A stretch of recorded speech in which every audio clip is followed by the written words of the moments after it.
दोस्तों नमस्कार, मैं हूं भूपेंद्र रावत। आप देख रहे हैं राजनीतिक बोलखोल। अंतर्राष्ट्रीय महिला दिवस और मेरे साथ एक शख्सियत है डॉक्टर जमीला बेगम, जो मुंबई में शहर के गरीब और महिलाओं के उत्थान के लिए काम करती है। उनका संगठन का नाम है स्वावलंबन समाज विकास संस्था, जो शहरी गरीबों के लिए काम करती है। तो आपका बहुत बहुत स्वागत है डॉक्टर जमीला बेगम जी। महिला दिवस के अवसर पर आपके संगठन का मुख्य संदेश क्या है और आप इस अंतर्राष्ट्रीय महिला दिवस पर क्या मुख्य संदेश देना चाहेंगी? मैं डॉक्टर जमीला सबसे पहले सभी देश के और दुनिया की महिलाओं को महिला दिवस की शुभकामनाएं। मैं स्वावलंबन समाज विकास संस्था चलाती हूं मुंबई के अंदर। मुंबई में रहने वाले गरीब और प्रवासी मजदूर और महिलाएं हैं और जो बच्चियां हैं, जो अडल्ट हैं, जो कॉलेज जाती हैं, लड़कियां हैं, उनके लिए हमारा संस्था काम करता है। उस संस्था के अंदर हम लोग महिलाओं को सक्षमीकरण करना और उनकी शिक्षा के लिए आगे बढ़ाना और उनके रोजगार के लिए अवसर दिलवाना और उनको एम्पावर करना हमारा काम है। और साथ ही साथ जो प्रवासी मजदूर होते हैं, उनके अधिकारों को लेकर सरकार के साथ में मिलना और बातचीत करना, उनका पंजीकरण करवाना और उनको जो भी मुमकिन होगा वो सहायता करना हमारी संस्थाएं काम करती हैं। ये महिला दिवस के अवसर पर जो कुछ संदेश आप देना चाहें नारी शक्ति को, भारत की प्रगति की आधारशिला है। सबसे पहले कि मैं ये कहना चाहती हूँ, महिला के लिए संदेश बोला जाए तो आजकल थोड़ा झिझकना पड़ रहा है। महिला के लिए क्या संदेश देना है ये सोचकर बोलने वाली बात हो गई है। पहली बात, महिला को सबसे पहला, जब महिला सक्षमीकरण की अगर हम बात करते हैं, एम्पावरमेंट की बात करते हैं, तो सबसे पहले महिला को बाहर जाना पड़ता है। बाहर जाके उसकी काबिलियत को दुनिया के सामने रखनी पड़ती है और तब जाके महिला का सक्षमीकरण पूर्णपना होता है। लेकिन यहाँ पे सुरक्षा की बात आ जाती है, जहाँ पे जो महिलाएं, जो बच्चियां अपने घर से निकलकर, समाज के बंधे हुए बंधनों से बाहर निकलकर अपने आप को साबित करने के लिए, दुनिया के सामने अपने को साबित करने के लिए जब बाहर निकलती है, तो सबसे बड़ा यहाँ पे उनके सामने परीक्षा होता है कि वो सुरक्षित है। अगर जा रही है महिला या बच्चियां बाहर, तो सुरक्षित वापस घर आ रही हैं या नहीं आ रही हैं, तो इसका वजह कौन है? क्या हम किसी एक विशेष वर्ग को वजह ठहराएंगे या किसी विशेष पुरुष को ठहराएंगे या विशेष बच्चे को ठहराएंगे?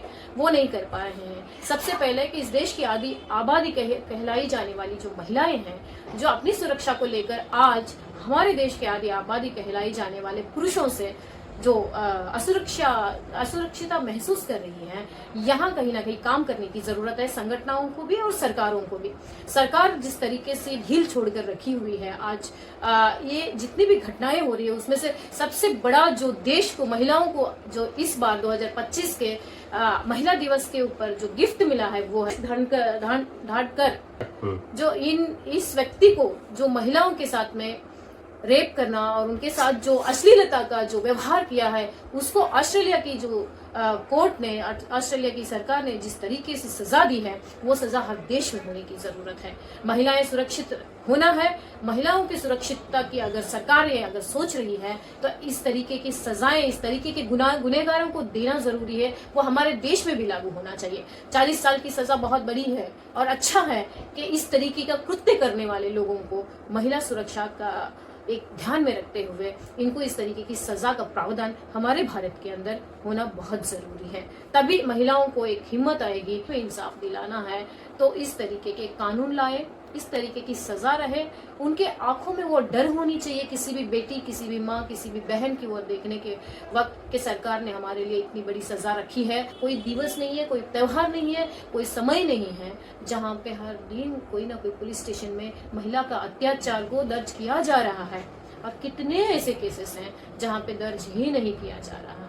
तो इस विषय को भी लेकर हम गंभीरता से सोच रहे हैं, हमारे संगठन गंभीरता से सोच रही है कि कैसे हम सरकारों के साथ में मिलकर महिला सुरक्षा के लिए, महिला एम्पावरमेंट के लिए, महिला को आगे बढ़ने के लिए, बेटी को आगे बढ़ाने के लिए, बेटी को पढ़ाने के लिए, बेटी को इस देश को कुछ करने के लिए, इस देश के लिए कुछ करने के काबिल बनाने के लिए हम सब कोशिश कर रहे हैं। भाजपा नेता धनखड़ का आपने जिक्र किया, ऑस्ट्रेलिया में सजा मिले, लेकिन भारत में भाजपा की सरकार है, यहाँ तो पेरोल पर बार बार राम रहीम बाहर आता है। उस पर महिलाओं के शोषण का, यौन शोषण का मुकदमा है, सजा भुगत रहा है, वो हत्याओं का मुकदमा है, वो बार बार पेरोल पे बाहर आता है। एक ऑस्ट्रेलिया की सरकार ने और एक अच्छा प्रावधान किया कि 30 साल तक इस धनखड़ की पेरोल पर भी ये बाहर नहीं आ सकता है। बिल्कुल बिल्कुल सही है। ऑस्ट्रेलिया की सरकार अपने लेवल में सही है। भाजपा सरकार जो हमारे देश की जो सरकार है, उन्होंने ये सोचने की बहुत जरूरत है हमारे देश की महिलाओं को क्या गिफ्ट देना चाहते हैं। इस बार महिला दिवस पे हम इंतजार कर रहे हैं। हमें जो महिलाओं को जो आप 1500 रुपए दिया जा रहा है, 1500 रुपए काफी नहीं है। यहाँ पे प्रधानमंत्री मोदी जी को रिक्वेस्ट और साथ पूरी देश की जो भाजपा सरकार से हमारा अनुरोध है कि यहाँ पे जाति धर्म को पीछे छोड़कर आगे आकर महिला का सुरक्षा, जो महिलाएं जो इस संसार को चलाती है उस महिला का सुरक्षा करना और ऐसे लोगों को सजा दिलाने के लिए इस तरीके का कानून इस देश में बनाना बहुत जरूरी है। आर्थिक स्थिति सुधारने के लिए कौन सी सरकारी योजनाएं सबसे प्रभावी आपको लग रही हैं?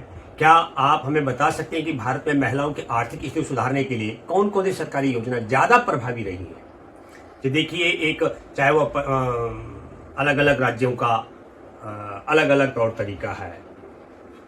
देखिए, आर्थिक परिस्थिति अगर महिलाओं की अगर सुधारने की ओर सरकार ने कदम उठाया है, ये बेहतर अच्छा है कदम के अलग अलग तरीकों से, अलग अलग स्कीमों से, अलग अलग नामों से सरकार ने आज महिलाओं को और लड़कियों को आगे बढ़ाने के लिए, आर्थिक रीत्या आगे बढ़ाने के लिए जो कोशिशें चल रही है वो काफी नहीं है। सबसे पहले काफी इसलिए नहीं है क्योंकि महिलाएं सदियों से कुचली जा रही है।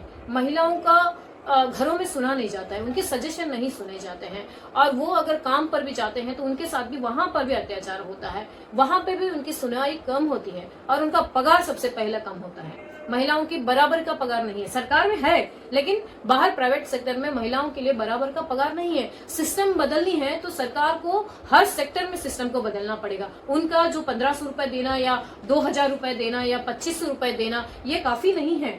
इससे लेकिन इसमें बड़ा विरोधाभास भी नहीं है। किसी राज्य में तो आप 1 रुपए नहीं दे रहे हैं, किसी राज्य में आप 1200 रुपए दे रहे हैं, किसी राज्य में आप 2000 रुपए दे रहे हैं, किसी राज्य में आप 1250 रुपए दे रहे हैं, कहीं आप 2500 रुपए देने का वादा कर रहे हैं। तो ये जो ये 1500, ये विरोधाभास है। ये मुझे लगता है कि पूरे देश की महिलाओं के साथ में एक तरीके से मैं कहता हूँ बहुत बड़ा भेदभाव है। तो इसको लेकर आप क्या महसूस करते हैं? अगर इस भेदभाव को अगर नापा जाए तो ये यहाँ पे ये दिखता है कि जो भी राज्य की सरकारें हैं, जिस तरीके से मजबूत है, जिस तरीके से मेट्रो सिटीज हैं, जिस तरीके से गांव खेड़े हैं, वहां पे इस तरीके का जो पार्शियलिटी जो सरकार का है ये नहीं होना चाहिए।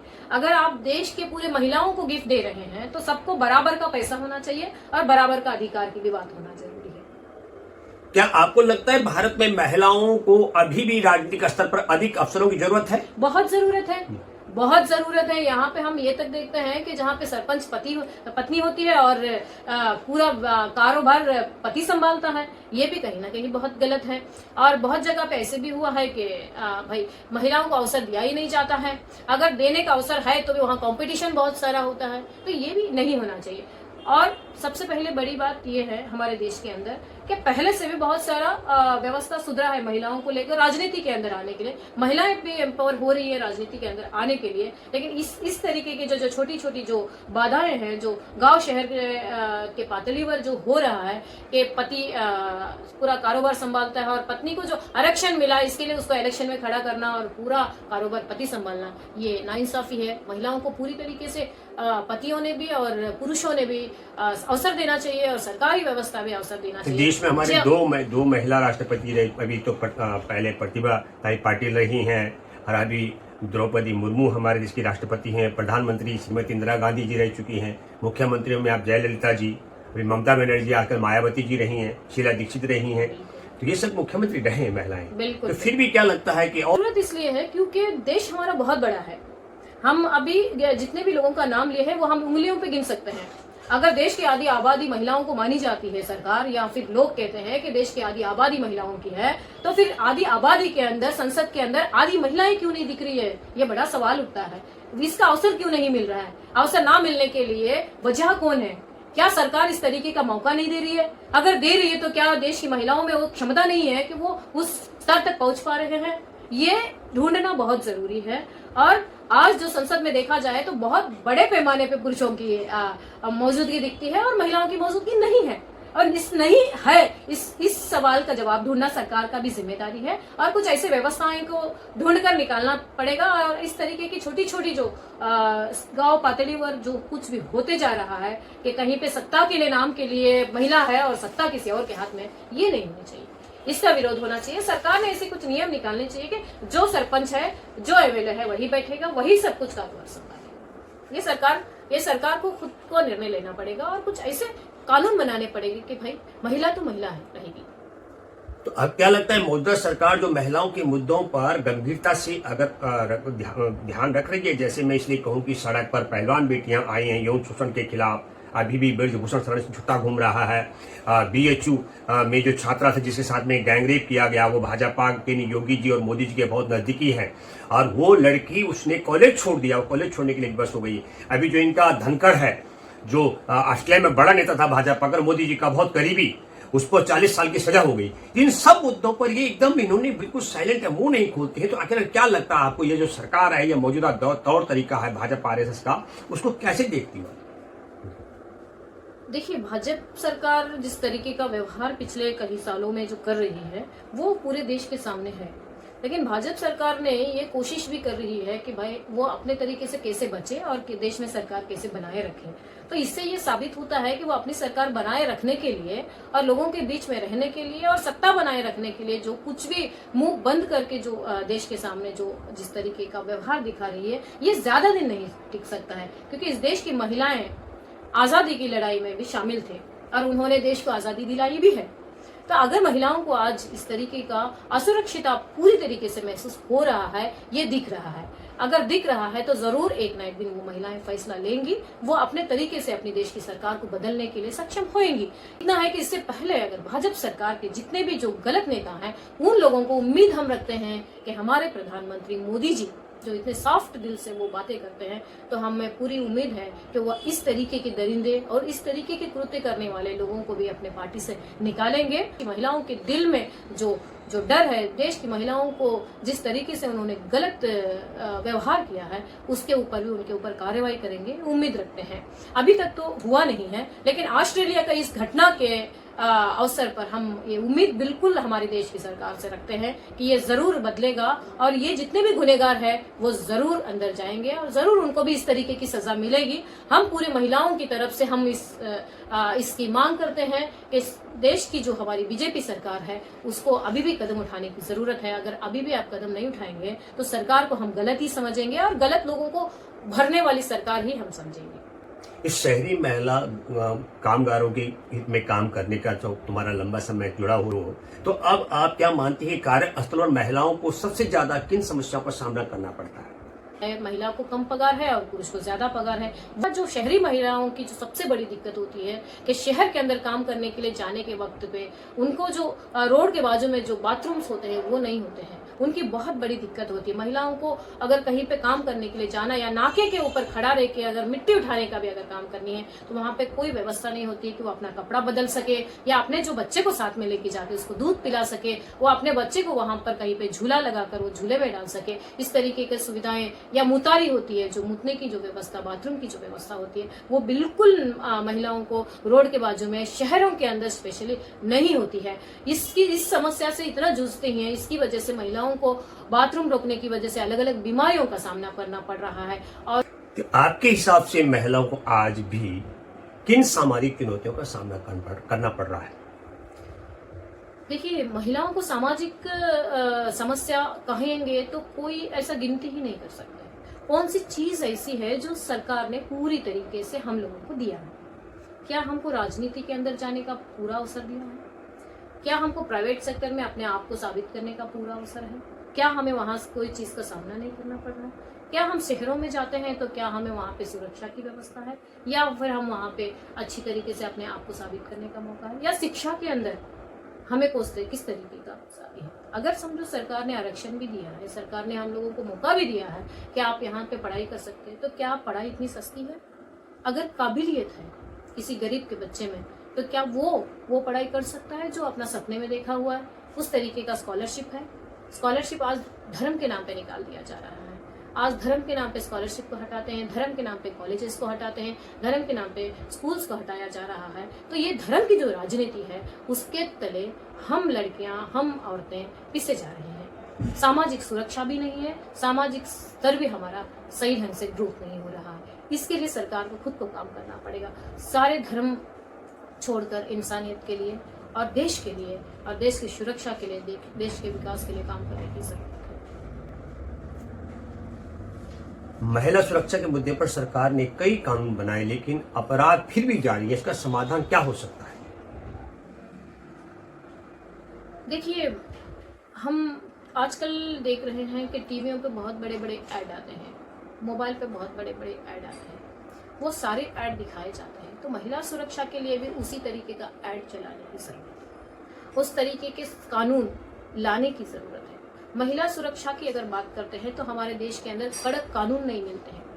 अगर कड़क कानून है तो भी उसका इम्प्लीमेशन नहीं हो रहा पे जलाकर मार दिया जा रहा है, तो कहीं फांसी दिया जा रहा है। क्या उन सबको सजा हो गई? अगर हो गई होगी तो फिर महिला सुरक्षा क्यों नहीं? अगर इस तरीके की घटनाएं होने का कारण ही है कि सरकार ने ढील छोड़ा है। ढील ना छोड़ते हुए अगर सरकार ताबड़तोड़ कानूनी कार्रवाई करके उनको कड़ी किसी कड़ी सजा अगर देती है तो महिला सुरक्षा जरूर इस एक उम्मीद के साथ में आगे बढ़ सकती है इस देश में। आप युवा लड़कियों और महिलाओं को आर्थिक रूप से आत्मनिर्भर बनने के लिए क्या सलाह देना चाहेंगे? मैं तो ये सलाह देती हूँ कि ये जितने भी सरकार जो स्कीम्स निकाली हुई है उसका इस्तेमाल करना चाहिए। चढ़ बढ़कर हम लोगों ने सरकार के साथ में बैठकर बात करनी चाहिए। जो भी डॉक्यूमेंटेशन है हमारे पास वो अगर कम है तो हमें सरकार से मांग करनी चाहिए कि हम इतने डॉक्यूमेंट नहीं दे सकते हैं, लेकिन हमें ये स्कीम की ज़रूरत है। हमें इस स्कीम के तहत लोन दिया जाए या पैसे आर्थिक मदद की जाए, जिससे हम अपने आप को साबित करने के लिए बहुत अवसर है।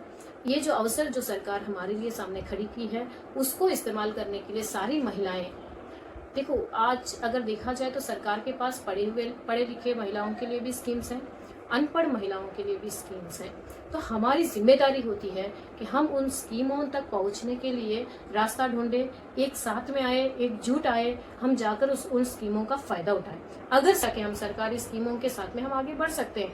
बेशक हम आर्थिक रूप से सक्षम बन सकते हैं, सरकारी सुविधाएं लेकर, सरकारी लोन्स लेकर हम अपने आप को साबित कर सकते हैं। हर महिला के अंदर एक कला है, हर महिला अपने आप में एक स्किल जुटा सकती है। वो बाहर निकालेगी तो तभी जाके विकास होगा उसका। उस स्किल को, उसकी जो काबिलियत को उसको देश के सामने, लोगों के सामने, कम से हर महिला कितनी भी अगर शर्मीली होगी या काम करना उसको बाहर जाके पसंद नहीं होगा तो भी वो 10 लोगों के लिए कोई प्रोडक्ट बनाकर जरूर दे सकती है। खाने का डब्बा भी बनाकर दे सकती है। छोटी सी एक सलाद का भी एक बिजनेस खोल सकती है, बांगड़ी बनाने का बिजनेस खोल सकती है, कान का बनाने का बिजनेस खोल सकती है, एक कुछ छोटा सा एक रुमाल बनाने का भी बिजनेस खोल सकती है। अगर वो ठान ले, अगर तुम लोग सभी महिलाएं ठान ले तो सरकार की तरफ से आर्थिक मदद लेकर आगे बढ़ना और उस आर्थिक मदद से हम अपने आप को मजबूत करना, एम्पावर करना, हमारे परिवार को मजबूत करना और परिवार के साथ साथ हमारे शहर को, हमारे देश को मजबूत करना। हमारे अंदर वो काबिलियत है, हम उसके लिए सक्षम हैं।